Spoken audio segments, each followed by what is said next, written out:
Ayan, so magandang araw mga kababayan, and this is Divine PH, and gusto ko lamang pong ibalita sa inyo ang mga activities na ginawa po ni President Bongbong Marcos ngayong araw. Bali, nagtungo lang naman po si President Bongbong Marcos sa Cagayan de Oro. Bali, dito po yan sa may Pimentel Convention Center, Cagayan de Oro. Ito nga po yung Presidential Assistance for Farmers, Fisher Folks, and their families.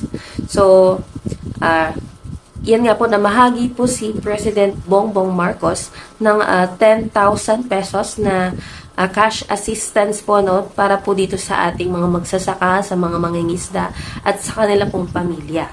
Bali, ang mga nakatanggap po mga kababayan natin sa Cagayan de Oro, sa probinsya po ng Camiguin, Misamis Oriental at sa may Bukidnon. Bali, pinangunahan po ni President Bongbong Marcos ang distribution ng 10 million sa city po ng Government of Cagayan de Oro. Nagbigay rin po siya ng 10 million province naman po, provincial province naman ng Camiguin.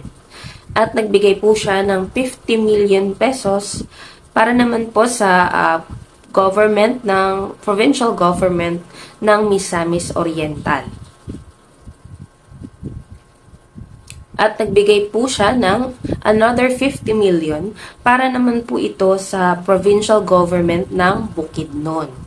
So, the Department of Social Welfare and Development will be distributing 10,000 each to more farmers, fisher folks, and family beneficiaries, while the Office of the House Speaker Ferdinand Martin Romualdez is giving 5 kilos of rice to each attendees. Apart from the program with President Marcos Jr., regional line agencies such as the Department of Trade and Industry,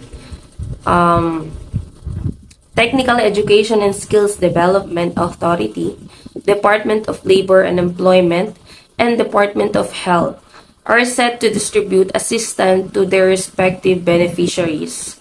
Ayan, baliban po dyan sa presidential assistance na yan, syempre hindi mawawala ang Love for All ng Office of the First Lady.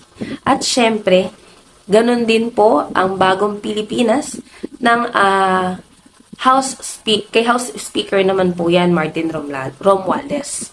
Ang Love for All nga po at ang Bagong Pilipinas Servicio Fair, ito po yung mga programa ng Administrasyong Marcos na inilalapit na po sa mga kababayan natin, lalo na po yung mga nasa mga liblib na lugar talaga, 'di ba?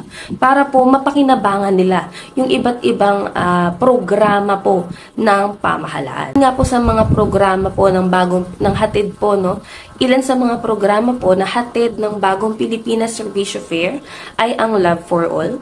Nandyan din po ang Livelihood Program. Meron din pong regulatory functions. Meron din naman pong education sector, at syempre po at iba pang government services na handog po ng pamahalaan.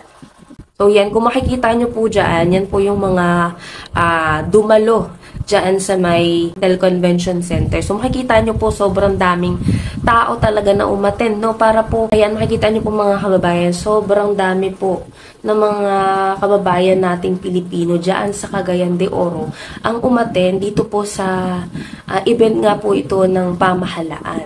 Siyempre po para makapag-ano na rin po sila, syempre makukuha ng ID, yan, sa Bagong Pilipinas Servicio Fair, para po ma-avail na nila lahat ng serbisyo ng pamahalaan na hindi na nila kailangan lumayo pa or pumunta pa sa pinaka, alam mo yung city nila, yung mga lalo na po yung mga nasa liblib na part ng probinsya dyan sa Cagayan de Oro. Ayan po yung programa ng administrasyon na ilalapit na po yung tulong para po sa mga kababayan natin. Yung Love for All po, may libreng check-up, may libreng mga gamot, ayan, meron din pong libreng check-up sa mata, sa ipin, dental, at kung ano-ano pa pong serbisyo na dapat pakinabangan naman ng ating mga kababayan. So, yan po yung sinasabi nilang presidenteng walang ginagawa. Kasi kung matatandaan nyo po, di ba, may mga kababayan tayo dyan sa Mindanao na nagre-reklamo nung nakaraang administrasyon na hindi nga daw po sila, kumbaga, nabaliwala sila.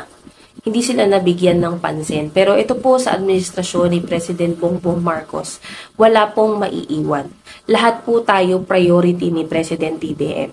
Pupunta ng Luzon, Visayas, Mindanao para mapagsertisyuhan lahat ng mga kababayan natin. Biruin nyo, ayan yung presidente na iniinsulto, nilalait, sinisiraan, niyuyurakan. Pero si President Bongbong Marcos kasi hindi niya po pinapansin yung mga ganyang fake news, yung mga bashing sa kanya kasi ang tanging focus lang po niya paglingkuran ang ating mga kababayan. At syempre nakikita naman po natin na ginagawa talaga ng ating pamahalaan at syempre ni President Bongbong Marcos ang lahat para po matulungan syempre ang mga kababayan natin at maihatid nga po ang mga programa ng pamahalaan. Lalo na ngayon, yung El Nino po na grabe ang nagiging epekto, hindi lamang sa ating mga kababayan, lalo na po sa ating mga magsasaka, sa ating mga mangingisda. Sobrang laking epekto po niyan. Kaya po ayan, si PBBM, full support po at binibigay niya po lahat para po matulungan ang ating mga kababayan.